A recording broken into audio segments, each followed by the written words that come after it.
Well, most of the country on this Thursday is seeing exactly what Seattle is seeing. Quite a bit of sunshine. One of the quieter weather patterns we've seen in a little while. Will we keep it that way? That's the question, though.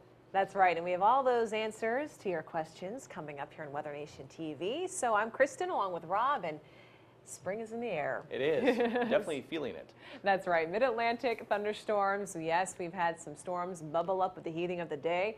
River level watch. Yeah, we've had some flooding across the Midwest. More rain to come and enjoying the warmth. We'll show you where the hot spots will be this upcoming weekend. All right, Charleston, South Carolina. Yeah, the tail end of a cold front is just about offshore, but Rob, close enough to kick up the storms out there today. All right, I want to thank the at Beach Grommet for sharing this picture with me from Charleston, and some pretty wicked-looking skies that came in here. A little bit of wind, some pea-size hail, and rains that were up to about an inch in some spots. Here are the storm reports. We had one of those, which was a wind damage report, 1-inch hail in Ladson, North Carolina, and the other being that wind damage report from Goose Creek, South Carolina. Again, this is right in the Charleston, South Carolina proper. There are the storms earlier.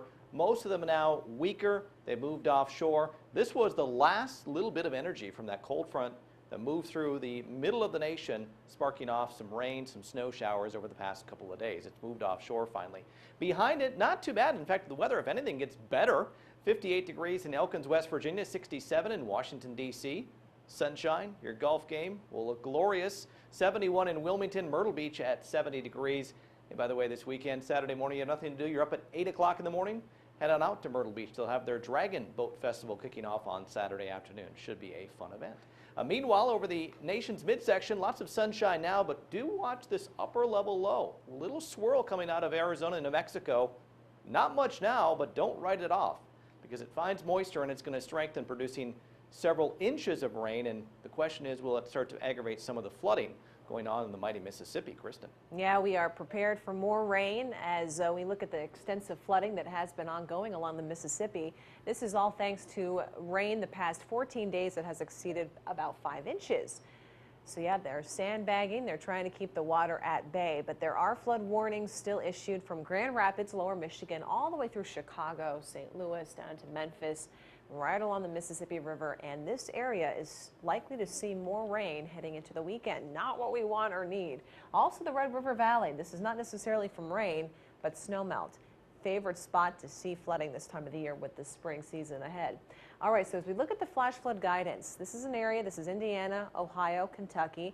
1 to 2 inches of rain needed in order to see flash flooding. So that means the ground is fairly saturated. 1 to 2 inches is not that much. The good news is I think that the 1 to 2 inch amounts stay to our south as we look at the next 60-hour rainfall. It's mainly across Tennessee, Arkansas, Oklahoma that gets by with a heavier rain. That stays south of those flooded areas of Indiana and Illinois, so that's good news. But looks to be a soaker this upcoming weekend for the mid to lower Mississippi Valley. This is tomorrow, and it's warming up. Yeah, 73 there in Pierce, South Dakota. A lot of farmers probably getting out to do a little work in the fields, Rob, this weekend. Yep, they are breaking ground, and these are some of the first and early images of those that are out there. There hasn't been many. I want to thank at Illinois Deer. Says he found the first John Deere out in the field, and of course he is scouting for it because, after all, he is a John Deere dealer. That's a good reason to be scouting. Tonight, they'll be watching Indianapolis, Louisville, Cincinnati, and again, parts of southeastern Kentucky. As the temperatures drop, the concern for fruit trees. Right now, a lot of them are in bloom, from apples to peaches to even pecans in some cases. Yeah, they're just starting to plant peanuts in parts of Georgia. I'm sure the cold has kind of scared a few off from getting it in the ground because even down in the Blue Ridge, Asheville included, areas of freezing temperatures expected tonight. It's not going to be as cold, but still temperatures not exactly no coat worthy out the door on Friday morning. 36 in Cincinnati. The warm-up is still scheduled.